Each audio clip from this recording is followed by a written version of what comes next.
परिवारामध्ये 3 प्राणी पाळलेले होते. बोला किती प्राणी? 3. नीट लक्षात ठेवायचं, मी जे सांगेल ते. एका परिवारामध्ये 3 प्राणी पाळलेले होते. पहिला प्राणी होता कबूतर. कोणता? दुसरा होता कोंबडा. कोणता? आणि तिसरा होता बोकड. काय होता? हे 3 प्राणी त्या परिवाराने पाळलेले होते. आणि चौथा एक प्राणी जो होता तो बिनबुलाए मेहमान होता. म्हणजे त्याला बोलवलं नव्हतं तरी येऊन राहत होता. कोण असेल बरं तो घरात? ज्याला आपण बोलवत पण नाही पण येऊन राहतो. कोण? उंदीर. कोण? उंदीर. चौथा कोण होता? उंदीर. नीट लक्ष द्या. चौथा प्राणी त्यांनी पाळलेला नाहीये, पण 3 प्राणी त्यांनी पाळलेले होते. पहिला काय सांगितलं? कबूतर. बोला काय? दुसरा कोंबडा आणि तिसरा बोकड. हे पाळलेले आहेत, त्यांना हा परिवार सांभाळायचा. चौथा प्राणी हा घुसून आलेला होता, घुसखोरी गेलेली होती, आणि तो कोणता होता? उंदीर. जेव्हा घरच्या मालकांना कळलं की आपल्या घरामध्ये उंदीर आहे, त्यावेळेस त्या घरच्या बाईने विचार केला की आपल्याला या उंदराचा काटा काढायचा आहे. काय करायचा आहे? उंदराचा. कारण हा उंदीर घरामध्ये नासधूस करतो आणि बराच नुकसान करतो. मग त्या बाईने विचार केला, ती एके दिवशी मार्केटला गेली आणि मार्केटला गेल्यानंतर तिने एक उंदीर पकडण्याचा, मारण्याचा सापळा असतो बघा, पाहिला असेल तुम्ही. पाहिलाय का? जर त्याच्यामध्ये उंदीर जर आला तर फटकन पडतो तो आणि उंदीर मरतो किंवा अटकून जातो त्याच्यामध्ये, माहितीये ना? मार्केटमध्ये गेली आणि तो सापळा तिने विकत आणला. आणि सापळा विकत आणल्यानंतर तिने आणून पलंगाखाली तो सापळा लावून ठेवला. कोणाला मारण्यासाठी? उंदराला. आजकालचे उंदर पण हुशार आहेत, नाही का? कारण 21व्या शतकातले उंदर आहेत, ते काही सोपे नाही, बरोबर? जेव्हा उंदराने घरामध्ये पाहिला की सापळा आणलेला आहे मालकीनबाईने, त्यावेळेस उंदीर घाबरला आणि उंदराने विचार केला, बापरे, हे तर मला मारायचा प्लॅन दिसतोय. मग त्यावेळेस उंदीर जो होता ना, तो बाहेर आला आणि कबुतराला भेटला. कोणाला भेटला? कबुतराला. आणि कबुतराला म्हटला, अरे काय सांगू म्हणे, माझ्या मालकिनीने काय आणलेलं आहे म्हणे? उंदीर मारायचा सापळा आणलेला आहे म्हणे आणि घरात लावलेला आहे. कबूतर म्हटला, मर ना, मला काय करायचंय? तूच मरशील म्हणे, माझं काय जाणार आहे त्याच्यामध्ये, मला नको सांगू म्हणे या गोष्टी. बिचारा नाराज झाला उंदीर. मग तो कोंबड्याकडे गेला. कोणाकडे गेला? कोंबड्याकडे. आणि कोंबड्याला म्हटला, अहो दादा, बघा ना म्हणे, या घरच्या बाईने म्हणे घरात काय आणलाय? उंदीर मारायचा सापळा. कोंबडा हसायला लागला. आता मेला म्हणे तू. कोंबडा काय बोलला त्याला? आता मेला तू, आता तुझं काही खरं नाही. कोंबड्याने पण त्याची खिल्ली उडवली आणि कोंबड्याने मनावर घेतलं नाही. मग बोकड होता मोठा. हा बोकडाकडे गेला आणि बोकडाला म्हटला, दादा, तुम्ही तरी वाचवा, काहीतरी करा म्हणे, बघा त्या मालकीनबाईने उंदीर मारायचा सापळा आणलेला आहे. बोकड म्हटला, मर म्हणे तू, मला काही घेणं देणं नाही, तूच मरशील त्याच्यामध्ये, आमचं काय जातंय म्हणे त्याच्यामध्ये, मला अजिबात सांगायचं नाही या गोष्टी. बोकडाने पण त्याचं ऐकलं नाही. आता नीट लक्ष द्या. उंदीर नाराज झाला की कोणीच माझं ऐकायला तयार नाही, कारण सापळा जो होता तो उंदीर मारायचा होता, म्हणून या बाकीच्यांनी मनावरच घेतलं नाही. एके दिवशी रात्री सगळे झोपलेले होते. ती मालकीनबाई पलंगावर झोपलेली होती आणि सापळा खाली लावलेला होता. आणि मध्यरात्री सर्व झोपलेले असताना अचानक फटकन आवाज आला, म्हणजे सापळा पडला. आता मालकीनबाईला कळलं की सापळा पडला, याचा अर्थ कोण अडकला त्याच्यामध्ये? कोण अडकला? उंदीर अडकला. ती खुश झाली की उंदीर मेलावं असं. ती खुश झाली, पलंगावरून खाली उतरली. थोडा खोलीमध्ये अंधार होता. तिने त्या ठिकाणी हात पुढे करून तो सापळा काढण्याचा प्रयत्न केला. जसा तिने हात पुढे केला तसं तिच्या हाताला काहीतरी चावलं जोरात. आणि ज्या वेळेस तिने पाहिलं नीट वाकून की काय, तर त्या ठिकाणी साप अडकलेला होता. काय अडकलेला होता त्या सापळ्यामध्ये?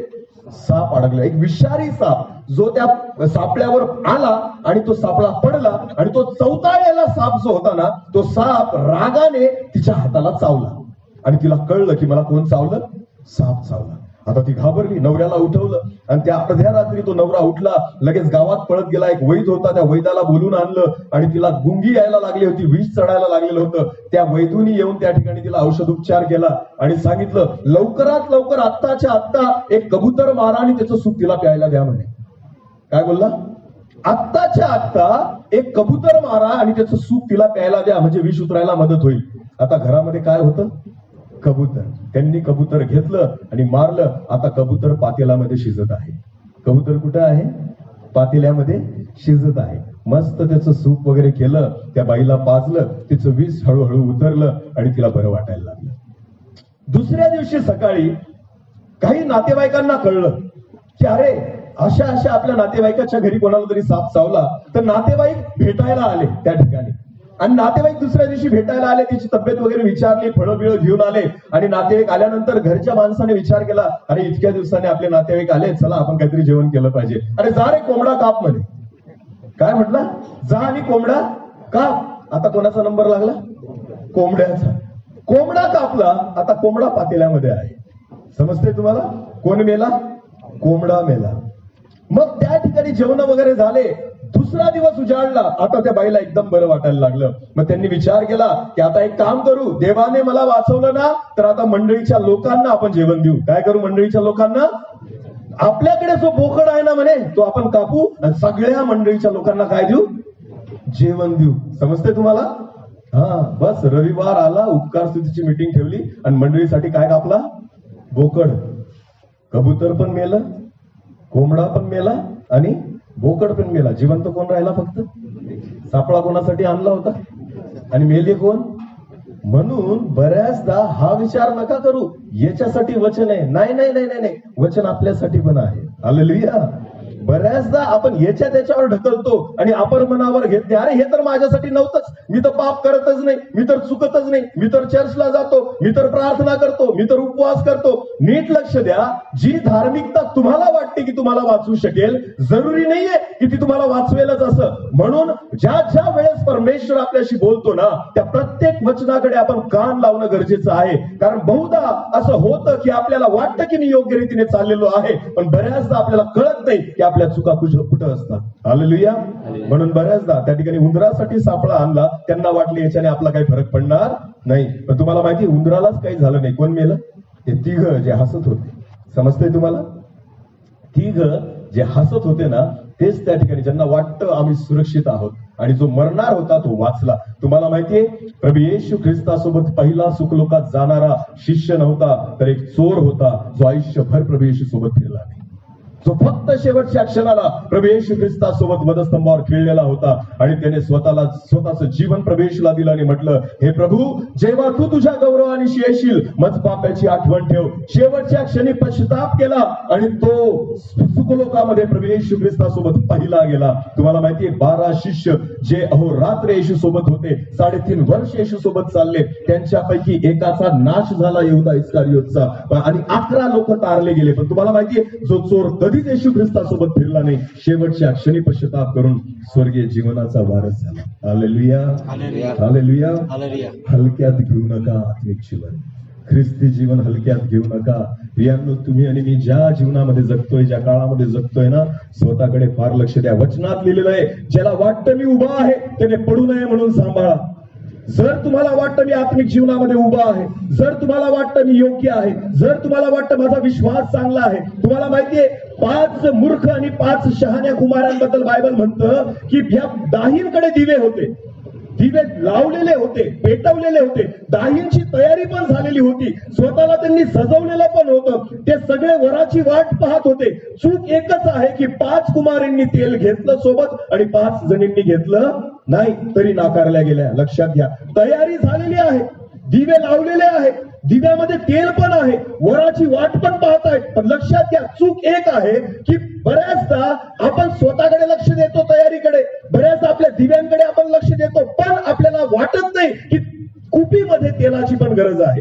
आपल्याला वाटत नाही सोबत पण काहीतरी तेल असलं पाहिजे, याची आपल्याला आवश्यकता वाटत नाही. आणि तुम्हाला माहिती का, तेच तेल संपलं आणि त्या तेल घेण्यासाठी गेल्या त्याच वेळेस राजा आला, वर आला आणि त्या 5 कुमारींना घेऊन गेला. समजतं मी काय सांगतोय? थोडासा हलगर्जीपणा आत्मिक जीवनामध्ये, तुम्ही स्वर्गाचं जे काही द्वार आहे किंवा स्वर्ग किंवा परमेश्वर प्रभू येशू ख्रिस्ताचं जे आगमन आहे ना, ते आगमन आपण चुकवू शकतो थोड्याशा हलगर्जीपणामुळे सुद्धा. म्हणून प्रियांनो, आत्मिक जीवनाकडे फार नीट लक्ष द्या, कारण लहानशी चूक सुद्धा स्वर्गीय जीवनापासून आपल्याला मुकवू शकते, दूर करू शकते. आजच्या वचनाचा विषय हा नाहीये, पण आजच्या वचनाकडे आता आपण जाणार आहोत. आता आपण सुरुवात करणार आहोत. किती जण तयार आहात? तयार आहात देवाची वाणी ऐकण्यासाठी? ठीक आहे. विश्वास ठेवू की प्रभू आज आपल्याशी बोलेल. किती जणांचा विश्वास आहे की देव आपल्याशी बोलेल? हा, विश्वास ठेवा. एक छोटीशी प्रार्थना करून देवाच्या वचनाकडे जाऊ. धन्यवाद माझ्या देवा प्रभू, तुझी स्तुती करतो. हा समय तुझ्याकडून आहे परमेश्वर पिता. मनुष्याची वाणी नाही, पण तुझी वाणी आज आमच्या कानी पडू दे. हे सर्व लोक इथं मला ऐकण्यासाठी नाही, तुला ऐकण्यासाठी जमलेले आहेत बाप्पा, आणि म्हणून तू बोल, आम्ही ऐकत आहोत. केवळ आवाज माझा असावा, शब्द तुझे असावे. तू बोलावं आणि आम्ही ऐकावं असं होऊ दे. बोल प्रभू, तुझा दास ऐकत आहे. आज तुझी स्वर्गीय वाणी आमच्या कानावर पडू दे परमेश्वर पिता. या संपूर्ण जागेला पवित्र आत्म्याने नियंत्रित कर, मला पवित्र आत्म्याने नियंत्रित कर. माझ्या मुखातून निघणारा प्रत्येक शब्द हा तुझा असू दे. केवळ आवाज माझा असावा, शब्द तुझे असावे.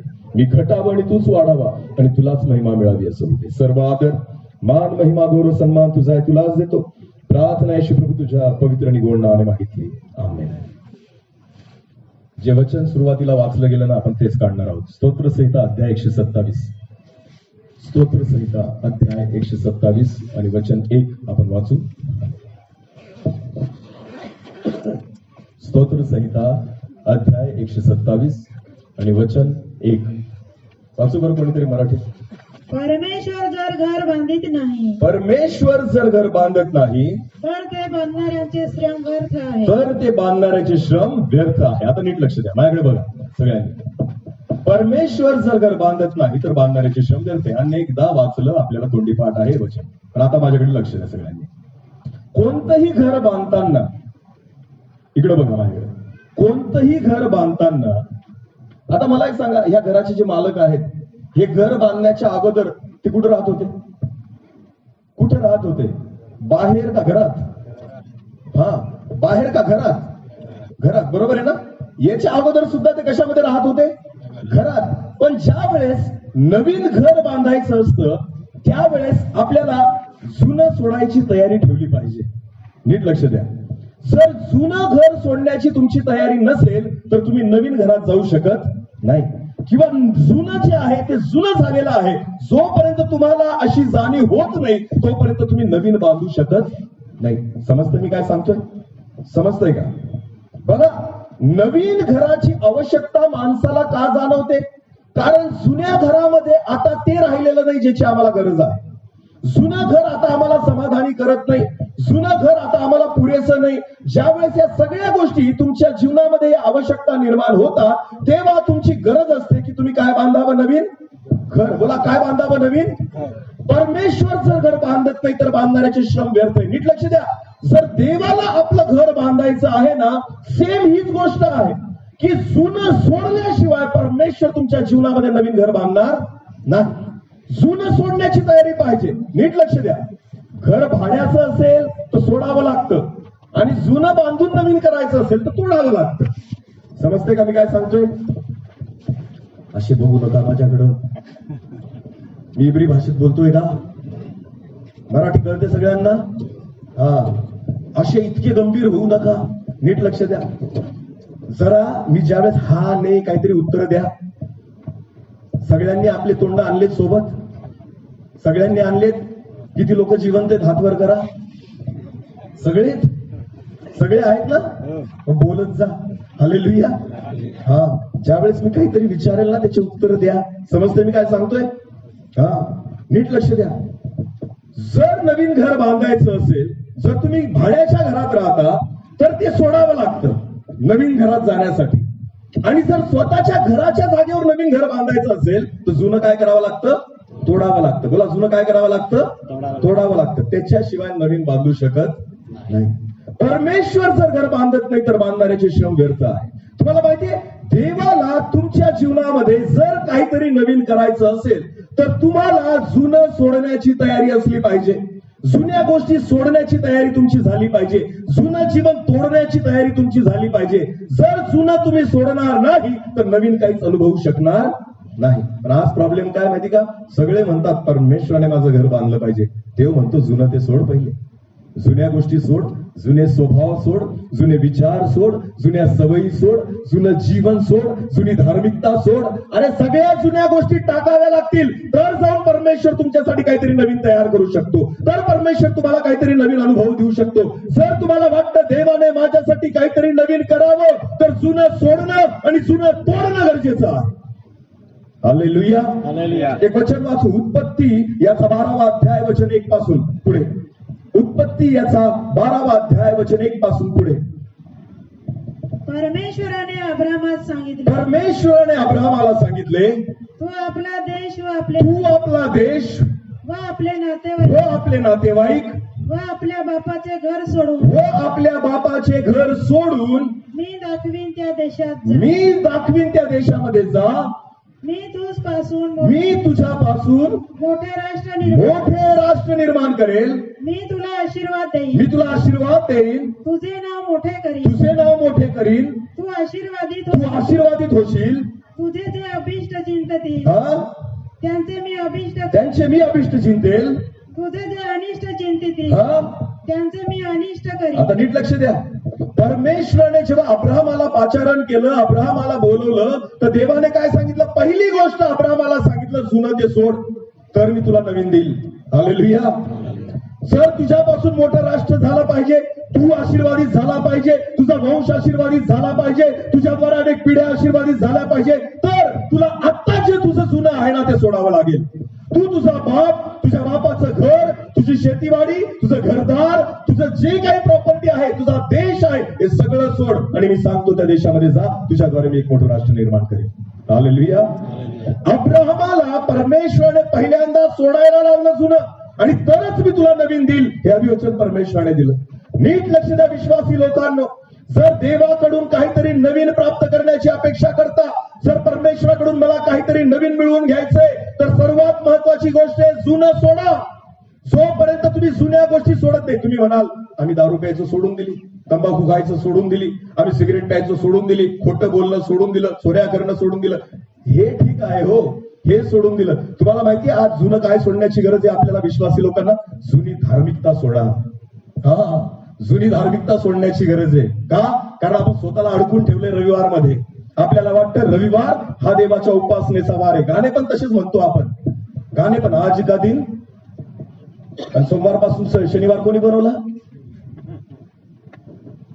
याहो प्रियजन याहो, जाऊ चला परमेश. हे गाणं कोणत्या दिवशी म्हणतो आपण? रविवारी ना. कारण आपल्याला वाटतं तोच दिवस कोणाचा आहे? बोला ना, तोच दिवस कोणाचा आहे? देवाचा. भक्तीची वेळ, भक्तीची वेळ मला सदैव आवड. हे कधी म्हणतो आपण हे गाणं? अरे बोला. तुम्हाला नाही वाटत ही धार्मिकता जुनी झाली असं? तुम्हाला वाईट नाही वाटत आता काहीतरी नवीन करायची वेळ आहे असं?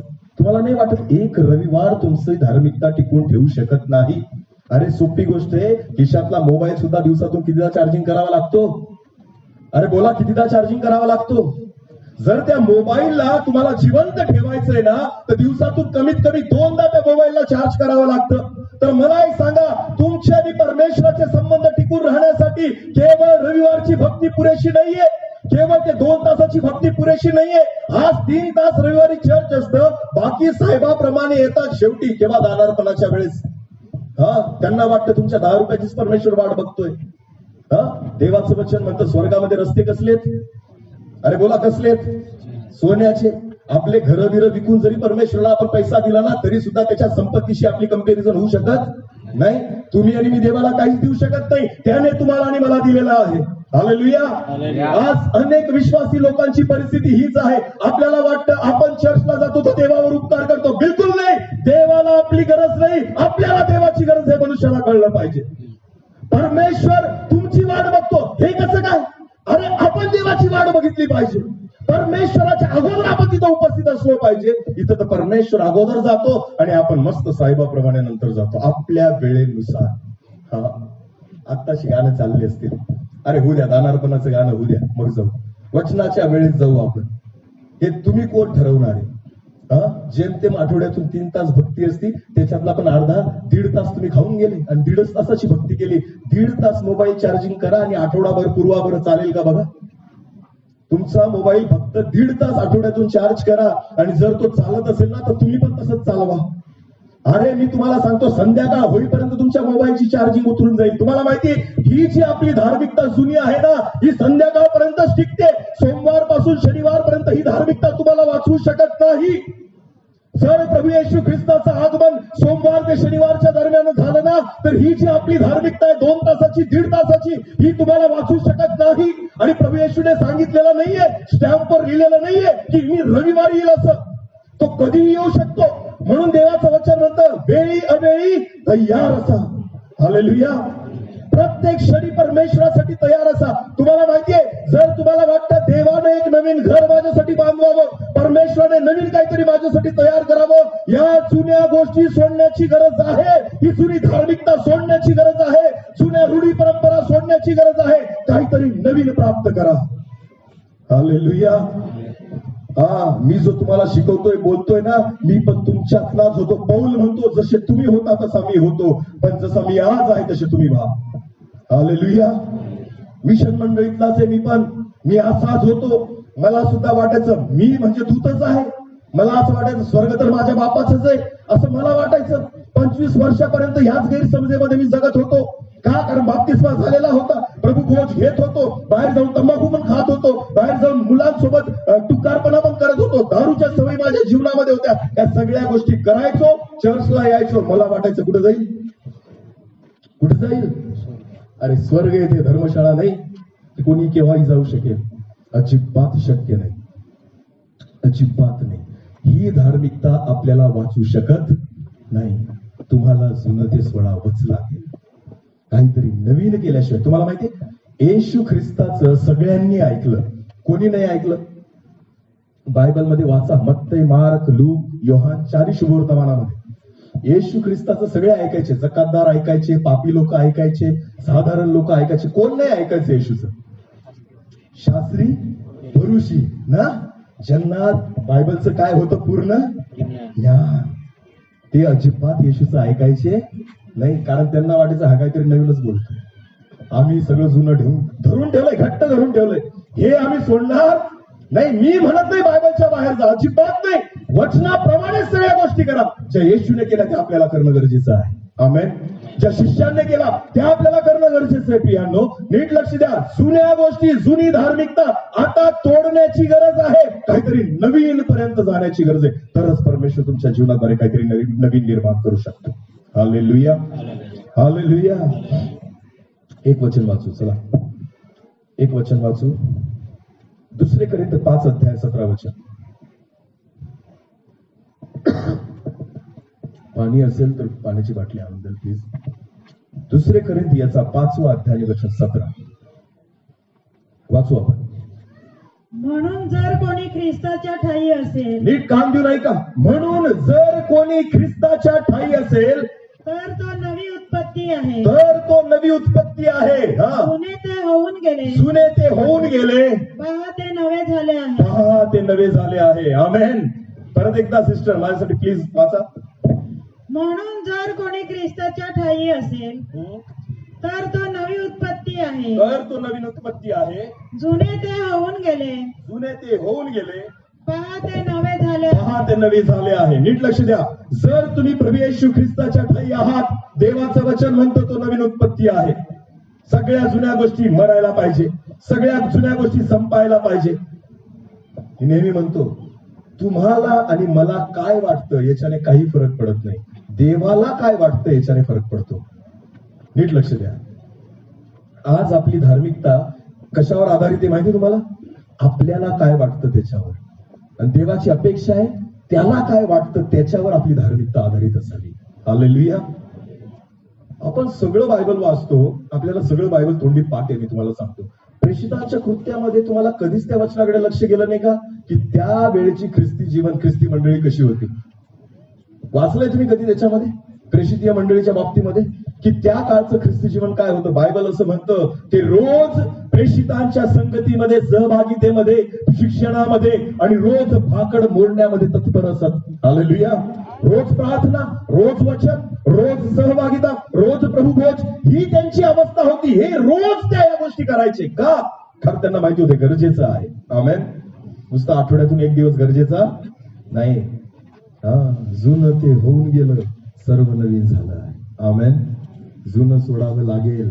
अब्राहमाला परमेश्वराने सांगितलं, अब्राहमा, आपला बाप, आपल्या बापाचं घर, आपलं गाव, आपला देश, आपले नातेवाईक सगळं सोड आणि मी सांगतो त्या देशामध्ये जा. तुझ्याद्वारे मी एक मोठं राष्ट्र निर्माण करेल, तुला मी आशीर्वादित करेल, तुझी संतती आकाशातील ताऱ्यांप्रमाणे करेल, तू उच्च होशील, जो तुला श्राप देईल तो श्रापित होईल, जो तुला आशीर्वाद देईल तो आशीर्वादित होईल. तुम्हाला माहितीये, अब्राहमाला एक मोठा आशीर्वाद परमेश्वराने दाखवला, पण तो मोठा आशीर्वाद प्राप्त करण्यासाठी छोट्या गोष्टी सोड. हालेलुया. घर सोड, राष्ट्र बनेल. नातेवाईक सोड, देश निर्माण होईल तुझ्याद्वारे. छोटी गोष्टी प्रभूसाठी सोडा, परमेश्वर मोठ्या गोष्टी तुमच्याद्वारे निर्माण करू इच्छितो. हालेलुया. काहीतरी मोठे आशीर्वाद परमेश्वराने ठेवलेले आहेत, मोठ्या आत्मिक गोष्टी परमेश्वराने ठेवलेल्या आहेत, पण हे तेव्हाच मिळणार आहे ज्यावेळेस या लहान गोष्टींमधून तुम्ही बाहेर निघाल, या छोट्या गोष्टींमधून तुम्ही बाहेर निघाल. जी वाटती तुम्हाला ही धार्मिकता आहे, त्याच्यातून जोपर्यंत तुम्ही बाहेर निघत नाही तोपर्यंत नवीन काही प्राप्त करू शकत नाही. हालेलुया. आपले दिवे लावलेले असू द्या. आमेन. नुसतं दिव्यामध्ये तेल असून उपयोग नाही, तर तेल कशात असलं पाहिजे? कुपीमध्ये. कशामध्ये असलं पाहिजे? सोबत भांड्यात सुद्धा तेल पाहिजे. आज तुम्हाला माहिती अनेक विश्वासी लोक आहेत ज्यांचे दिवे लागलेले आहेत. मान्य करतो मी, तुमच्या दिव्यात तेल आहे, मी मान्य करतो. पण मी सांगतो, भांड आहे का तेलाचं सोबत? एक्स्ट्रा धार्मिकता आहे आपल्या जीवनामध्ये, एक्स्ट्रा प्रार्थना आहे आपल्या जीवनामध्ये, एक्स्ट्रा वचन वाचन आहे आपल्या जीवनामध्ये. अनेक लोक बायबलला आठवड्यातून एकचदा हात लावतात. फक्त कधी कुठं गेलं का ते बायबल? मागच्या रविवारी ठेवलं होतं, नीट नाही ठेवतायत का? नवरा बायकोला म्हणतो. कारण सोमवारपासून कधी शनिवारपर्यंत बायबलशी संपर्क आलाच नाही. नीट लक्ष द्या. एक गोष्ट सांगतो. एकदा एका पास्टरांना एक मंडळीमध्ये श्रीमंत परिवार होता. कसा परिवार होता? श्रीमंत. पास्टर साहेबांना त्यांनी सांगितलं, ह्या रविवारी पास्टर साहेब मीटिंग झाल्यावर आमच्या घरी जेवायला या. पास्टर खुश झाले, कारण अरे वा, एवढा मोठा श्रीमंत परिवार, मला जेवायला बोलवलं. मग पास्टर साहेबांना घरी बोलवलं. मस्त गावठी कोंबडी वगैरे कापलेली होती, बकऱ्याचं मटण होतं, सर्व जेवण बिवण, डायनिंग टेबल सजवलेला होता. पास्टरांचं स्वागत वगैरे केलं आणि त्यांनी म्हटलं, तुम्ही हात धुवा पास्टर साहेब आणि बसा. जेव्हा पास्टर साहेब डायनिंग टेबलवर बसले तर त्यांचे डोळे असे वाचलेले राहून गेले. का माहिती तुम्हाला? कारण चांदीचे प्लेट आणि चांदीचे चमचे होते तिथं डायनिंग टेबलवर. काय होते? चांदीचे ताट आणि चांदीचे चमचे, आणि त्याच्यामध्ये स्वयंपाक, त्याच्यामध्ये जेवण वाढलेलं होतं. पास्टरने विचार केला, आतापर्यंत जेमतेम आपण स्टीलच्या ताटामध्ये खात होतो, आज कसे ताट आहेत? चांदीचे. चमचे सुद्धा चांदीचे. आणि त्या ठिकाणी पास्टर साहेबांनी मस्त जेवण वगैरे केलं, पोटभर जेवले. त्यांनी खूप चांगला आदर सत्कार केला. आणि त्याच्यानंतर पास्टर साहेब उठले, हात धुतला आणि प्रार्थना केली परिवारासाठी आणि म्हटले, मी आता येतो. पास्टर साहेब निघून गेले. गेल्यानंतर घरातली जी बाई होती ती सगळे भांडे बिंडे तिने आवरले आणि धुवायला बेसिंगवर ठेवले. आणि धुवत असताना तिच्या असं लक्षात आलं की चांदीचा एक चमचा गायब आहे. चांदीचा एक चमचा गायब आहे. आता तिने विचार केला, तिच्या नवऱ्याला हाक मारली, का हो, बघा बरं तिथे चांदीचा एक चमचा आहे का? त्यांनी सगळं शोधलं. तो म्हणे नाहीये. ती म्हणे एक चमचा गायब आहे. याचा अर्थ कोणी घेतला? आणि दुसरं कोणी आलं? दुसरं कोणी जेवायला आलं नाही. होतं कोण?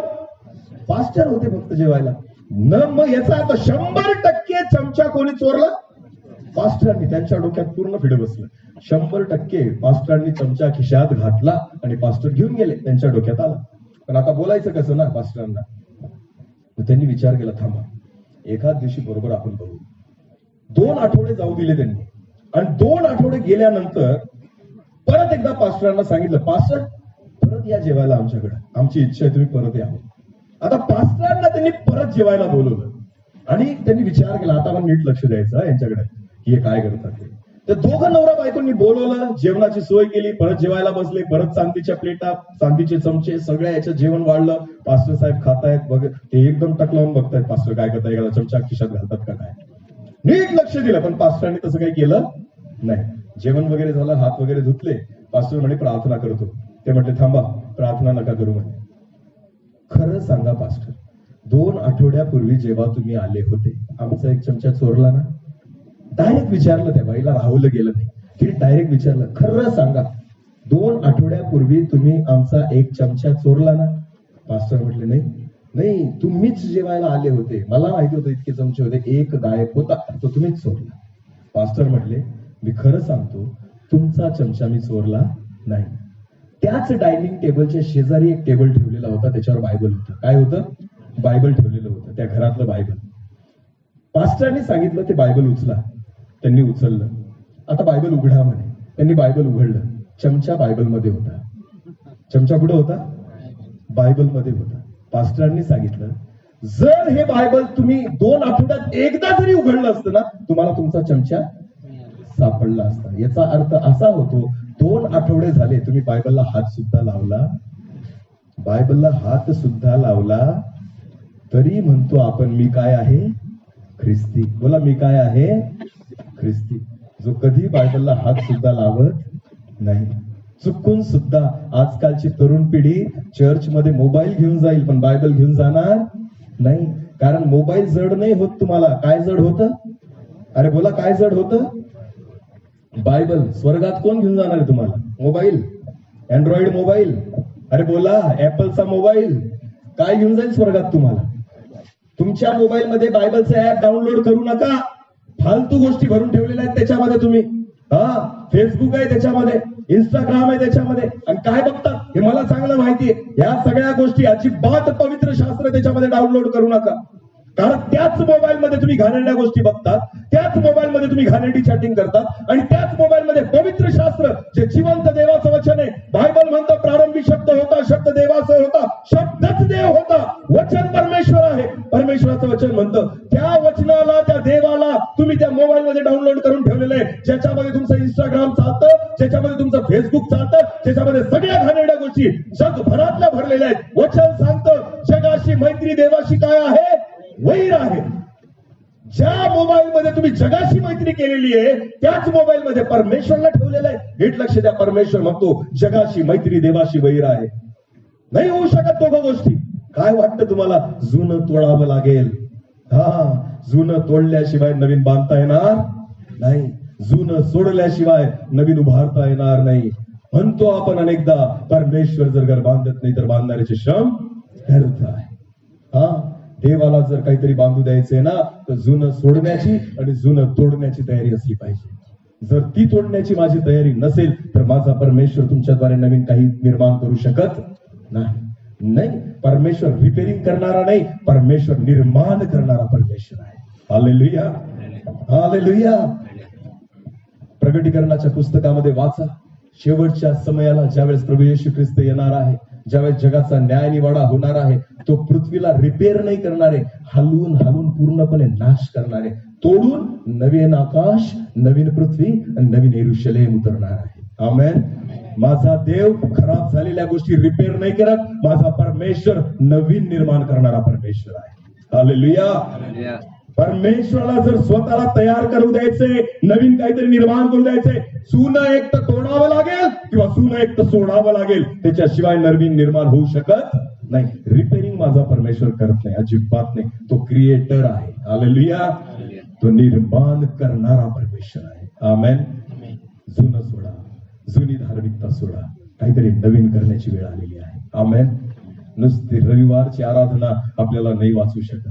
नुसती रविवारची प्रार्थना त्याच्यापेक्षा अधिक काहीतरी करण्याची गरज आहे. रोज प्रभू सोबत बसा, रोज देवाला वेळ द्या, रोज परमेश्वर. अरे बघा, त्या दानियेलाकडे बघा, परमेश्वराच्या वचनात लिहिलेलं आहे. दानियल जो होता बाबेलामध्ये गुलाम म्हणून त्या ठिकाणी त्याला घेऊन गेले.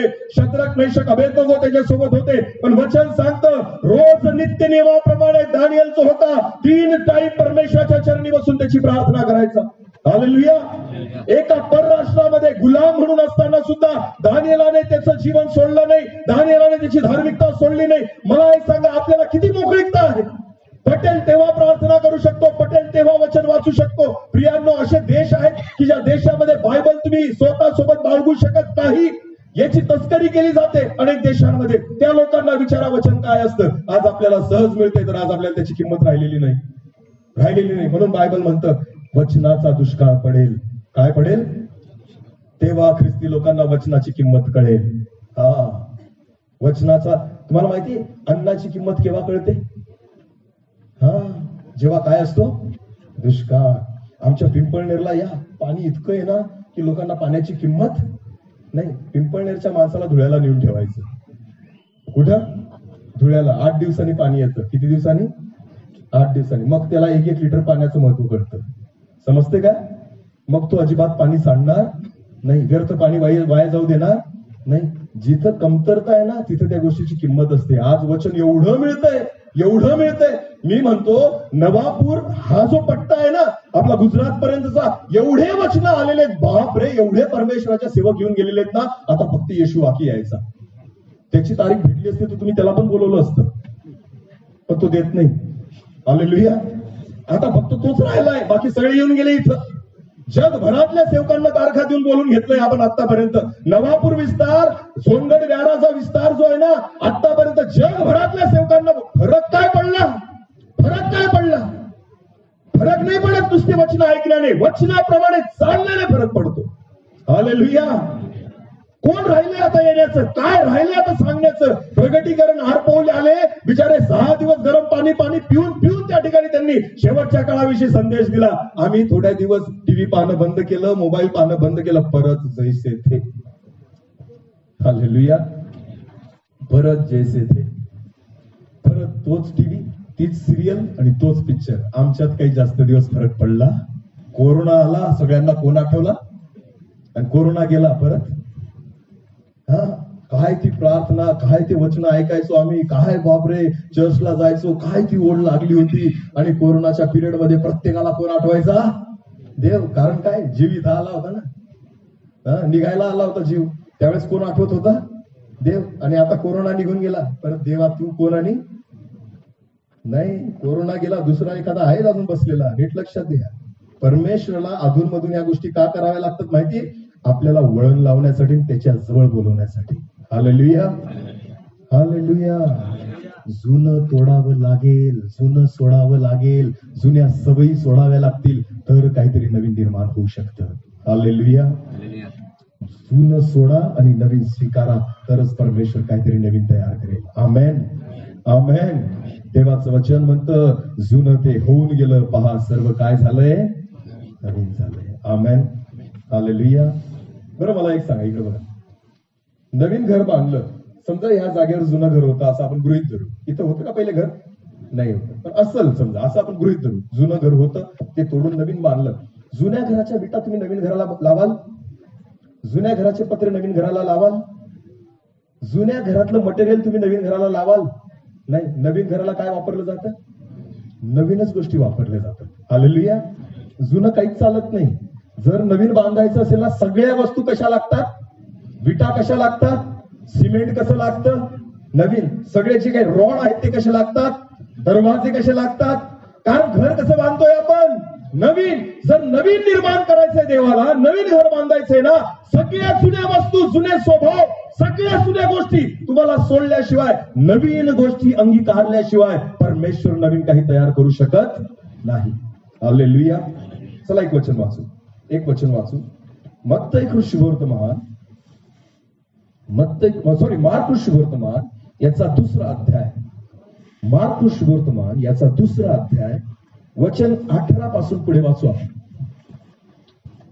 मार्क शुभवर्तमान याचा दुसरा अध्याय, वचन 18 पासून पुढे. योहानाचे शिष्य व फरीसी उपवास करीत होते. तेव्हा लोक येऊन त्याला म्हणाले, लोक येशूला येऊन म्हणाले, योहानाचे शिष्य व फरीसांचे शिष्य उपवास करीतात, पण आपले शिष्य उपवास करीत नाहीत, याचे कारण काय? बघा, लोक कम्पेअर कसं करतात ना. योहानाचे शिष्य उपवास करतात, पुरुषांचे शिष्य उपवास करतात. येशू, तुझे शिष्य का नाही उपवास करत रे? याचा अर्थ त्यांची इच्छा होती, यांनी पण काय करावा? कारण काही माहिती नाही का करावा, फक्त हे करतात म्हणून करावा. हालेलुया. लोक करतात म्हणून करतात. 40 दिवसाचे उपवास चालू आहेत आता, बरोबर आहेत की नाही? 40 दिवसाचे उपवास चालू करतात. अनेक लोक, विश्वासी लोक करतात. काही तरुण मुलं दाढ्या वाढवतात 40 दिवसात. काय वाढवतात? तुमची दाढी पाहायला परमेश्वर येणार आहे का? माझ्या मुलाने दाढी वाढवली, प्रभू ते दाढी पाहून खुश होणार आहे? प्रभू म्हणतो तू उपवास करतो ना, हे कोणाला कळायलाच नको. हालेलुया. डोक्याला तेल लाव, आंघोळ कर, व्यवस्थित राहा, चेहरा उदास करू नको, खिन्न करू नको, की जेणेकरून कोणाला कळूच नाही की तू उपवास करतोय. देवाचं वचन म्हणतं, तर तुझा गुप्तदर्शी पिता तुला त्याचं प्रतिफळ देईल. आमेन.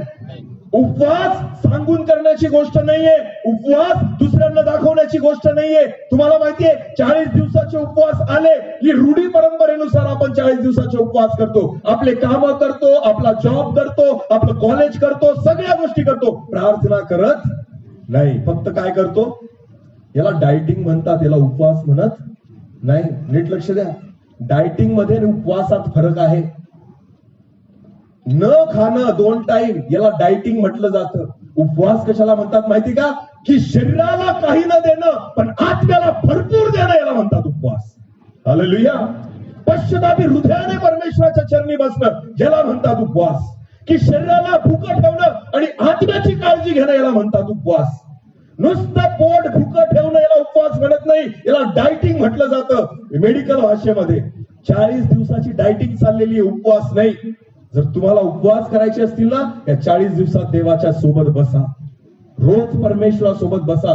मनुष्य केवळ भाकरीने नाही, परमेश्वराच्या मुखातून निघणाऱ्या प्रत्येक वचनाने जगेल. जर ही भाकर सोडता येत ना, तर ही भाकर खा रोज, सकाळ संध्याकाळ ही भाकर खा, तर म्हणायचं मी उपवास केला. नाही तर ती डायटिंग आहे, त्याला उपवास नाही म्हणत. वजन कमी करतायत फक्त तुम्ही, बस, त्याचा दुसरा काहीच फायदा नाही. पुरुषांचे शिष्य उपवास करतात, योहानाचे शिष्य उपवास करतात. येशू तुझ्या पण शिष्यांना सांग काय करायचं, उपवास करायचं. कारण काही माहिती नाही, फायदा काही माहिती नाही, फक्त हे करतात म्हणून ते करतात. ज्या ज्या गोष्टी तुम्ही करतात ना, याच्या मागचं कारण माहिती तुम्हाला का केल्या जातात. याने बाप्तिस्मा घेतला म्हणून मी घ्यायचा, अजिबात नाही. बाप्तिस्मा पश्चातापाचा आहे. हालेलुया. योहानाकडे जेव्हा बाप्तिस्मा करायला लोक यायचे ना, तर योहान काय म्हणायचा, या रे रजिस्टर घ्या, यांचे नाव नोंदा, आपल्या चर्चमध्ये किती सभासद आले बघा, आणि चला बोकड बिकड कापा, यांना खाऊ घाला. म्हटला योहान असं म्हटला. योहान काय बोलला, अरे सापाच्या पिल्लांनो. काय म्हटला, असं जर आज पास्टर म्हणतील, मग बाप्तिस्मा घ्यायला जर तरुण मुलं आले आणि म्हटलं पास्टरनी, का रे सापाच्या पिल्लांनो, तुम्हाला कोणी सांगितलं रे भावी क्रोधाविषयी, काय करतील हे पोरं. आपलं खाणं त्या ठिकाणी जड करतील, आपलं येणं जड करतील, बरोबर की नाही. पण योहान काय बोलला, अरे सापाच्या पिलांनो, कोणी सांगितलं तुम्हाला भावी क्रोधाविषयी, पश्चातापास योग्य फळ द्या तर बाप्तिस्मा घ्या, अन्यथा कुऱ्हाड झाडाच्या बुंदाशी ठेवलेली आहे, जे झाड फळ देणार नाही ते तोडून टाकण्यात येईल. हालेलुया. याला म्हणतात बाप्तिस्मा. बाप्तिस्मा ज्या दिवशी तुम्ही घेता, 2 गोष्टी घडतात. एक, स्वर्ग तुमच्यासाठी उघडलं जातं. बोला, काय उघडलं जातं. आणि दुसरी गोष्ट, कुऱ्हाड झाडाच्या बुंद्याशी ठेवली जाते. बोला, काय होतं. कुऱ्हाड कुठे ठेवली जाते. म्हणून बाप्तिस्मा घ्याल ना, खूप विचारपूर्वक घ्या. लग्नाचा बाप्तिस्मा नवीनच फॅड आहे आता. तरुण मुलांना लग्न करायचं राहिलं तर काय दिला जातो. इतके हुशार झालेत ना आजकालचे लोक. मी तुम्हाला सांगतो, मुलगा लग्नाला आला किंवा लग्न ठरणार असेल ना, आई बाप त्याला कानातच सांगतात, बेटा आपल्याला 2 महिन्याने तुझं लग्न करायचंय, आता तू रेग्युलर चर्चला, आतापासून या रविवारपासून तू रेग्युलर चर्चला जा. बरोबर तो रेग्युलर चर्चला यायला लागतो. देव प्राप्त झाला म्हणून नाही, याला काय करायचंय लग्न, याला काय करायचंय. अरे लबाडा, तू मनुष्याला फसू शकतो, देवाला फसू शकतो. देवाला फसू शकतो अजिबात नाही. तुम्हाला माहितीये, आजकालची तरुण मुलं लग्नाचा बाप्तिस्मा घेतात, पश्चातापाचा नाही घेत. लग्न आलं का यांना बाप्तिस्मा आठवतो, त्यावेळेस येतात चर्चला. पहिले 2-4 रविवार येतील, एकदा लग्न झालं तर तू कोण आणि मी कोण. कोणाला फसवतायत तुम्ही. बायबल मध्ये लग्नाचा बाप्तिस्मा नाहीये, पश्चातापाचा बाप्तिस्मा आहे. नीट लक्ष द्या. या जुन्या गोष्टी सोडल्या पाहिजे, तर काहीतरी तुमच्या जीवनामध्ये नवीन होईल, तुमच्या मंडळीमध्ये नवीन होईल. तुम्हाला माहितीये, हे त्याप्रमाणे आहे की शास्त्री पुरुषांचे शिष्य उपवास करतात आणि योहानाचे शिष्य उपवास करतात, तुझे का नाही करत. दुसरे अशा पद्धतीने दुसरे बाप्तिस्मा घेत असतील म्हणून तुम्ही घेऊ नका. लक्षात घ्या, हे पाप आहे, देवाच्या विरोधात केलं गेलेलं. याच्याने होतं काय माहिती का, बाप्तिस्म्याचा अर्थच नाही राहत, त्याचं महत्वच नाही राहत. आम्ही पुणे जिल्ह्यात सेवा करतो विधर्मी लोकांमध्ये. आज 3 मंडळ्या परमेश्वराने तयार केलेल्या आहे. रडतात लोक की आम्हाला बाप्तिस्मा द्या, तेव्हा आम्ही बाप्तिस्मा देतो. जोपर्यंत खात्री होत नाही की यांचं जीवन बदललेलं आहे, जोपर्यंत खात्री होत नाही की यांनी पश्चाताप केलेला आहे, जोपर्यंत खात्री होत नाही की यांचा नव्याने जन्म झालेला आहे, आम्ही बाप्तिस्मा देण्याची गर्दी करत नाही. कारण आम्हाला लिस्ट कोणा संस्थेला दाखवायची नाही, आम्हाला हिशोब आमच्या देवाला द्यायचा आहे. Hallelujah, hallelujah. संस्थेला खुश करण्यासाठी सेवा नाहीये, परमेश्वराला खुश करण्यासाठी सेवा आहे. आमेन, हालेलुया.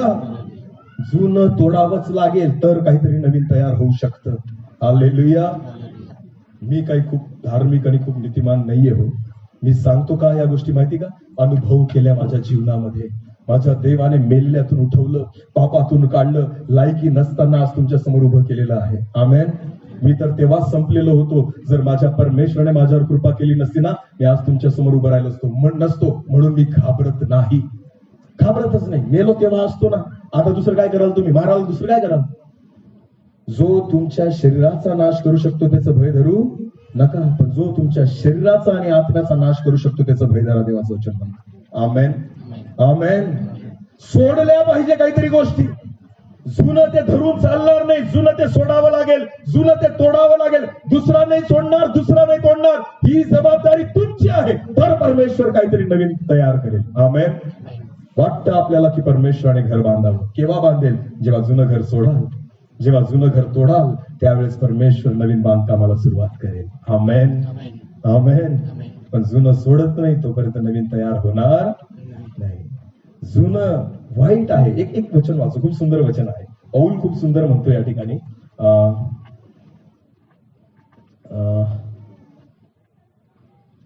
फिलिप्पीकरास पत्र याचा 3रा अध्याय. फिलिप्पीकरास पत्र याचा 3रा अध्याय, वचन 7 आणि 8. तरी ज्या गोष्टी मला लाभाच्या होत्या त्या मी ख्रिस्तामुळे हानीच्या अशा समजलो. पौल म्हणतो, ज्या गोष्टी मला लाभाच्या होत्या त्या ख्रिस्तासाठी मी हानीच्या अशा समजलो. पुढे, इतकेच नाही तर ख्रिस्त येशू माझा प्रभू याच्या विषयीच्या ज्ञानाच्या श्रेष्ठत्वामुळे मी सर्व काही हानी असे समजतो. त्याच्यामुळे मी सर्व गोष्टींना मुकलो आणि त्या केर कचरा अशा लेखतो. आमेन. नीट लक्ष द्या. पौल म्हणतो, ख्रिस्त हा लाभ मला प्राप्त व्हावा म्हणून बाकी सगळ्या गोष्टी ज्या होत्या ना, मी हानीच्या अशा समजतो, केर कचरा अशा लेखतो. कशा लेखतो? केर कचरा. आमेन. कोणता लाभ प्राप्त व्हावा? ख्रिस्त. बोला, कोणता लाभ? तुम्हाला माहितीये, सगळ्या जगाची संपत्ती एकीकडं आणि एकटा ख्रिस्त एकीकडं आहे. आमेन. पौल म्हणतो, हा एक लाभ मला प्राप्त व्हावा म्हणून सगळं जग सोडायला मी तयार आहे. आमेन. समजतं मी काय सांगतोय? तुम्ही तोपर्यंत जुनं सोडणार नाही जोपर्यंत तुम्हाला विश्वास होत नाही की हे जे येणार आहे ना ते त्याच्यापेक्षा उत्तम आहे. आमेन. हालेलुया. एक वचन वाचू. चला अजून एक वचन वाचू आपण. मत्तई सुवर्तमान याचा 13वा अध्याय आणि 44-45 वचन.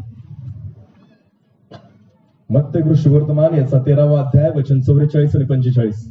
स्वर्गाचे राज्य शेतात लपविलेल्या ठेवी सारखे आहे. नीट लक्ष द्या. स्वर्गाचे राज्य शेतात लपविलेल्या ठेवी सारखे आहे. ती कोणा एका मनुष्याला सापडली आणि त्याने ती लपवून ठेवली.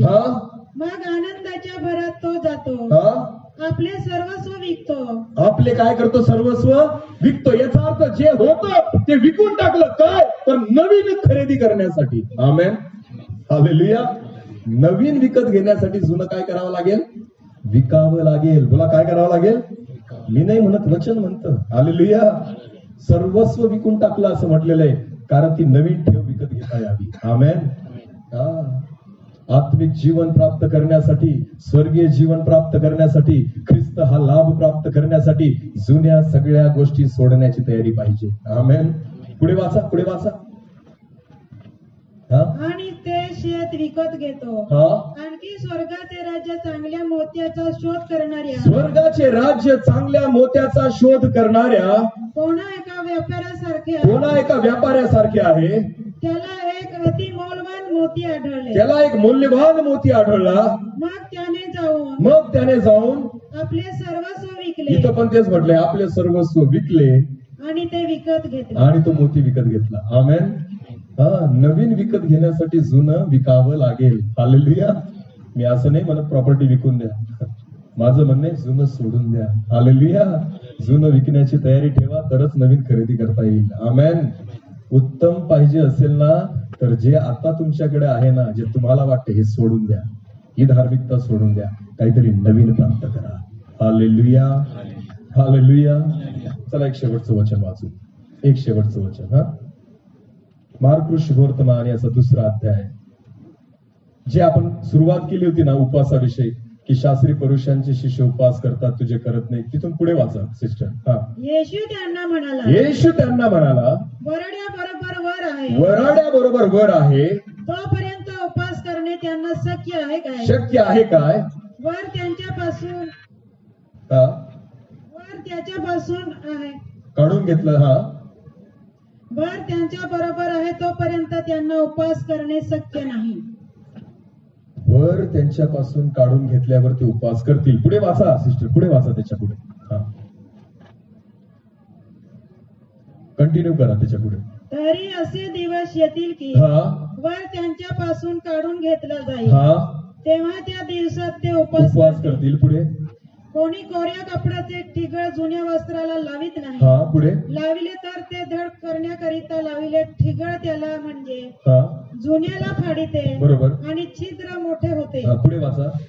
कोणी नवा द्राक्ष रस कोणी नवा द्राक्षरस जुन्या बुदल्यात जुन्या बुदल्यात घालत नाही. घातला तर नव्या द्राक्ष रसाने बुदले फुटतात.